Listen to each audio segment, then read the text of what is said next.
Hi, tonight we're going to talk about we are already enlightened. We do not achieve enlightenment, that is the ego causing us to believe that we have to work and behave to achieve enlightenment.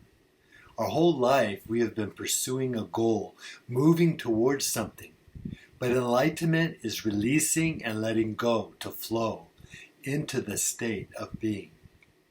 Our consciousness knows that it is not doing anything because no action is involved.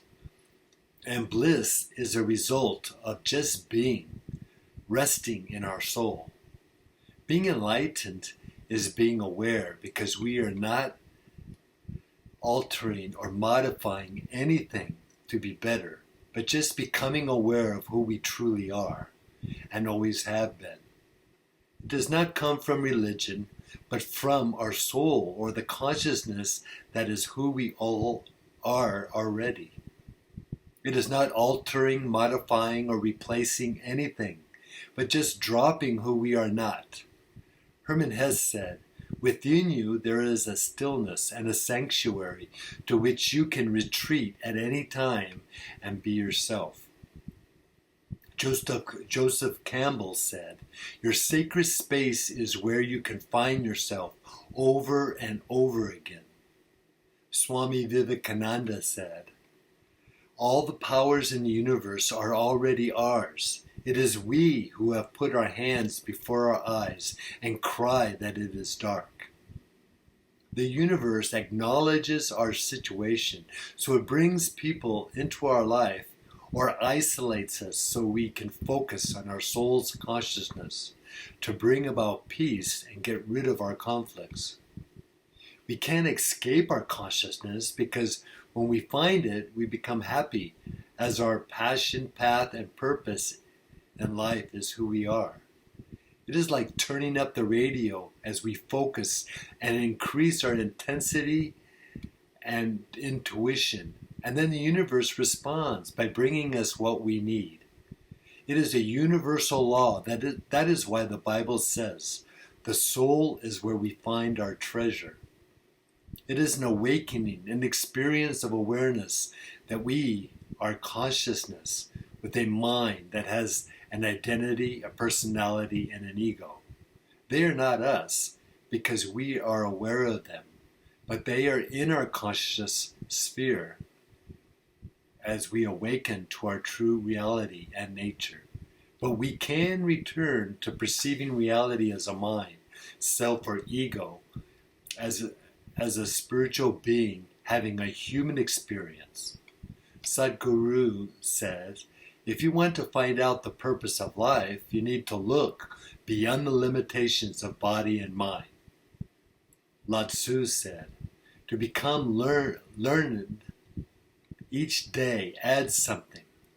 To become enlightened, each day drops something." Ramana Maharishi said, "The greatest obstacle to enlightenment is getting past your delusion that you are not already enlightened." Enlightenment flows like water because we are not bothered by what happens, even when the mind says it is not right or someone is rude.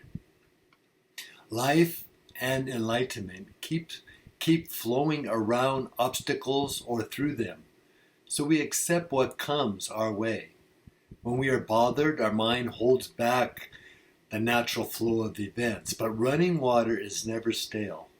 Water is formless and shapeless, but if we put it in a glass, it becomes a glass, or in a pot, it becomes a pot. But nothing can stop the flow of life. Therefore, if we want to enjoy the journey, we need to keep the flow of spirit uninterrupted so it doesn't stagnate in the mind. Go with the flow and let the mind flow like water, because it will lead to the highest path. The flow is uneven, but life is always moving, so we have to be flexible and soft like water, open and ready to accept change. Lao Tzu said, "Nothing is softer or more flexible than water, yet nothing can resist it." Rumi said, "Let yourself be silently drawn by the strange pull of what you really love." It will not lead you astray. Bruce Lee said, empty your mind, be formless, shapeless, like water. Sometimes the water crashes and is rough, and it is not there for us to drown, but to clean us. Water learns from everything. It even enters the underground gutters as it goes everywhere without fear. That is why it penetrates and flows with wisdom. When we are in harmony with ourselves, we are like water, flowing pure in consciousness. Holy water, clear in the spirit. But in the mind, it can be unsettled. When our mind is not stable, it is difficult to see, so we have to calm the waters so our perception is clear again. We can't force turbulent water to be clear, but in peace, everything returns to a natural flow, which is deeper than what the water reflects. Therefore, we let the mind flow like water as we find peace of mind, and our plumbing is fixed. Back to normal, calm and quiet. We don't think of the past because the past no longer exists. And we can't be in the future because it doesn't exist yet. So we flow in the present moment with whatever it brings. A Korean proverb says, the deeper the waters are, the more still they run.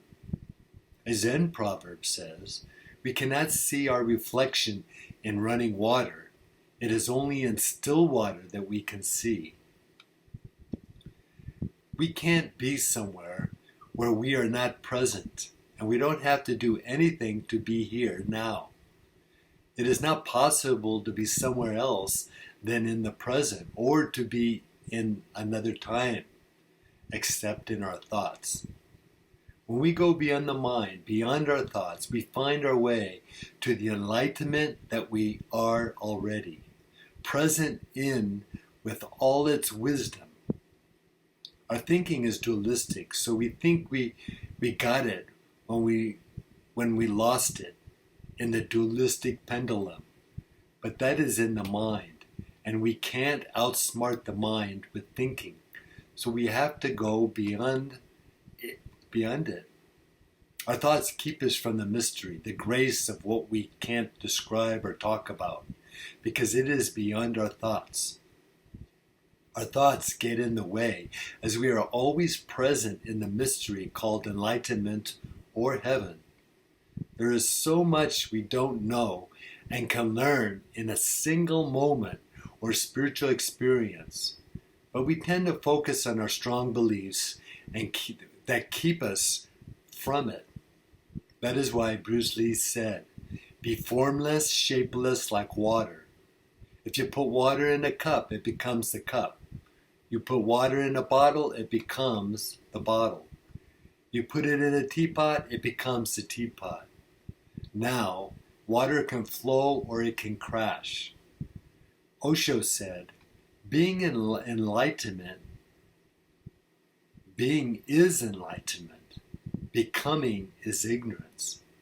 But you have been taught to become this, to become that. And the mind is so cunning, and the ways of the ego are so subtle that it even turns godliness, nirvana, enlightenment, truth into goals. It starts asking how to achieve them. Lao Tzu said, when you realize there is no lacking, the whole world belongs to you. Thank you.